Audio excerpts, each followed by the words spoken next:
Direct Yux, mahina ka daw, sabi ni Kuya Mark.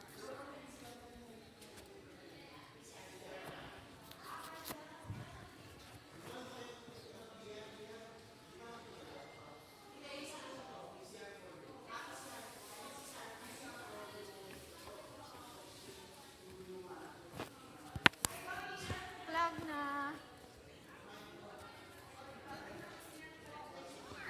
Ito na, naglalakad na.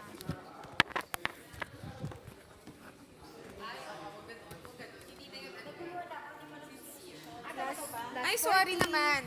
Yung naka-red lipstick. Ay, sorry naman.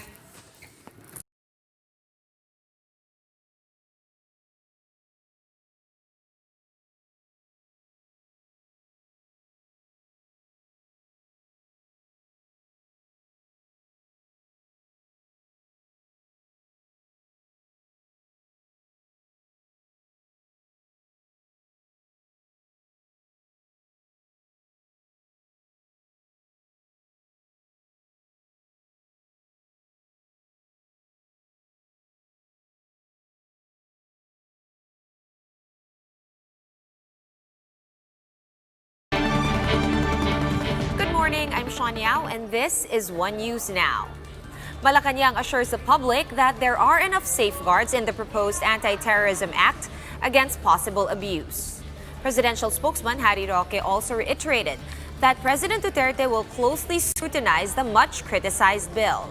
The palace official insists that there are strict provisions for the designation of an act as a terrorist activity.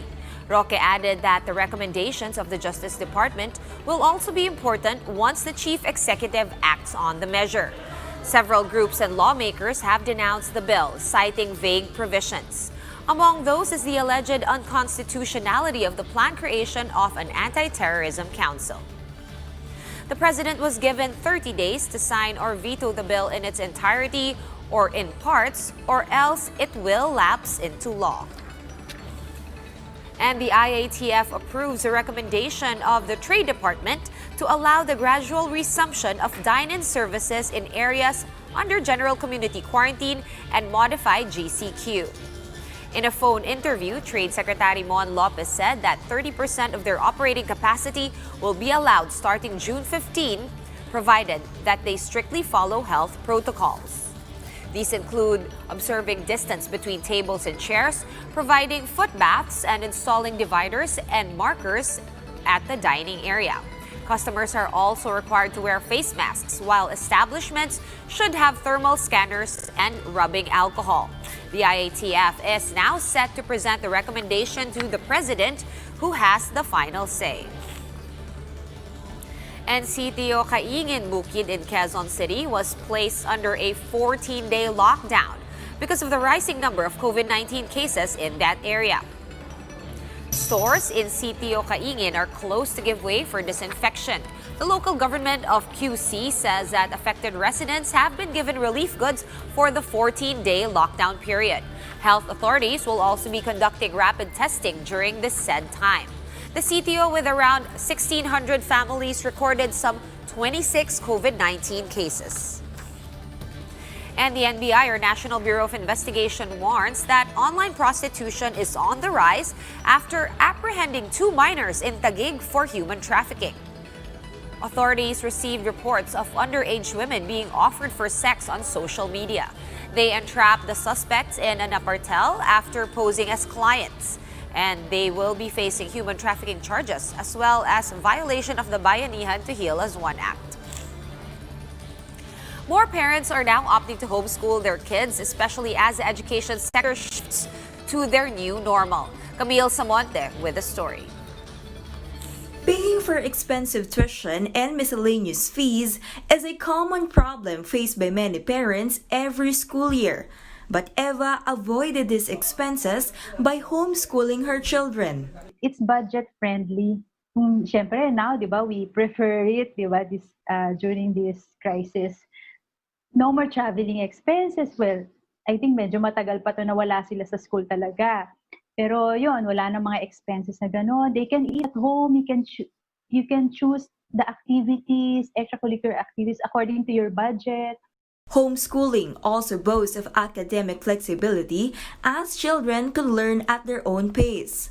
Academically, you can customize their education, meaning choose the curriculum, the homeschool materials that complements their learning style and your values as a parent. Tapos sa mga friends naman, no peer pressure, no bullying. You can control bad influences. Felici Buzon, a homeschool advocate, says the scheme also strengthens the bond between the parents and their kids. Studies have shown that when you learn things together, nagbaband kayo eh. Yon. And then the other thing pa, which is very encouraging, that may academic advantage yung yung supervision ng parent. Studies also have shown na when parents are involved in the education of their children, nag-i-improve ang performance ng bata. Gaining social skills is also not an issue in homeschooling. Ang tawag po dun sa socialization na nangyayari sa isang homeschooler, it's called integrated socialization. Meaning, meron siyang nakakasalimuha na mas matanda sa kanya, mas bata sa kanya, o kaedad niya. Kasi there are households na nandun si lolo, nandun si lola, di ba? So, yung ganong klaseng socialization, it's an example of life. The Education Department has free self-learning modules for parents who opt for homeschooling. Buzon advises parents to attend seminars and join homeschooler support groups such as Homeschooling Association of the Philippine Islands and Philippine Homeschoolers Association. For News 5, Camille Samonte, we are One News. We're going to take a quick break, but we will be back with more stories after that. Stay with us here on One News.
Welcome back to One News Now.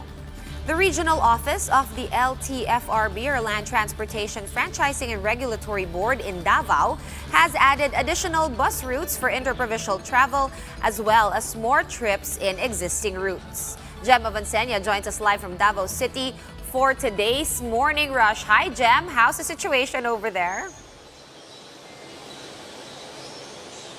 Sean, as we can see here in Davao City Overland Transport Terminal, more bus are on standby waiting for their trips for today. This comes after LTFRB Region 11 added trips and routes for inter-provincial travel here in Davao Region. Starting today, instead of just one trip, LTFRB now allows for 2 bus trips per day in every open bus route in the region.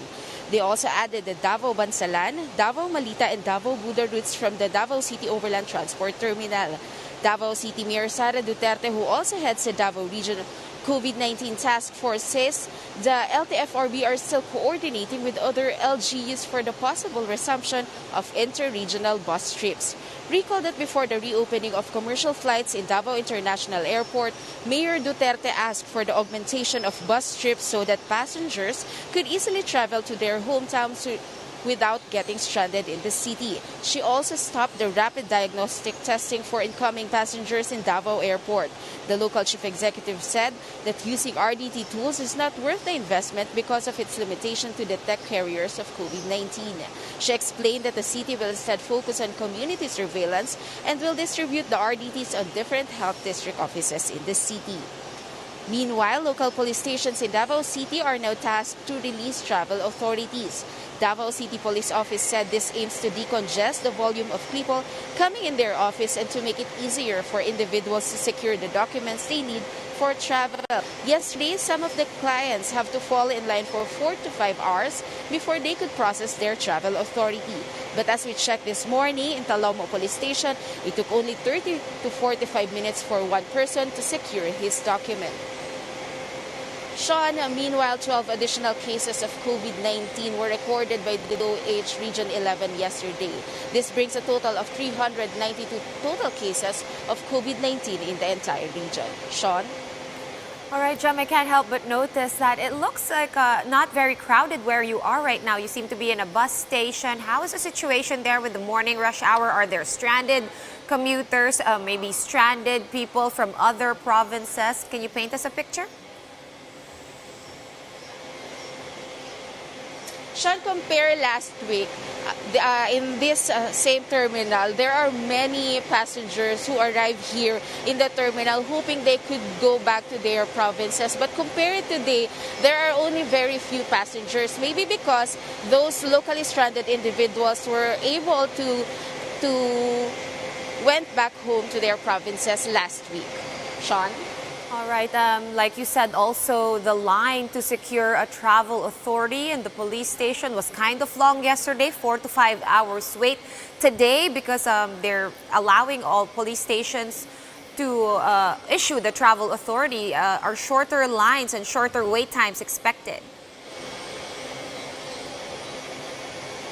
Yes, Sean, since Davao City Police Office has 12 local police stations, so travelers could easily get their travel authority since they have to fall in line for around 30 to 45 minutes only. Compare yesterday and since Monday that some travelers has to fall in line for 4 to 5 hours just to secure the travel authority. Sean? All right, looks like things are slowly going back to, or at least things there are going towards a new normal. Thank you very much for that update. News 5's Jem Avancenia joining us live from Davao City. Meanwhile, in Thailand, they are considering reopening more businesses after the country reported no local COVID-19 transmissions in the past 16 days. According to the Thai Center for COVID-19 Situation Administration, the plan includes schools, amusement parks, and outdoor sports facilities. The office says these establishments could resume operations as early as June 15. Just 3 days ago, New Zealand lifted COVID-19 measures and restrictions after the last known infected person in the country recovered. Malacanang, meanwhile, says the feat would be difficult to attain here in the Philippines given the country's population density. And a Filipino artist is making the most of the lockdown by making character face masks. Prosthetic artist Rene Abelardo took the internet by storm as he started selling these not-so-ordinary masks. His usual subjects are spooky creatures. Abelardo spends about an hour working on each face mask, which he then sells online for 300 pesos. For more updates, follow News 5, The Philippine Star, and Business World online. You can also catch One News on the Signal Play app. Just register for a free account now over at www.signalplay.com and stream One News live anytime, anywhere. I'm Sean Yao, and we are One News.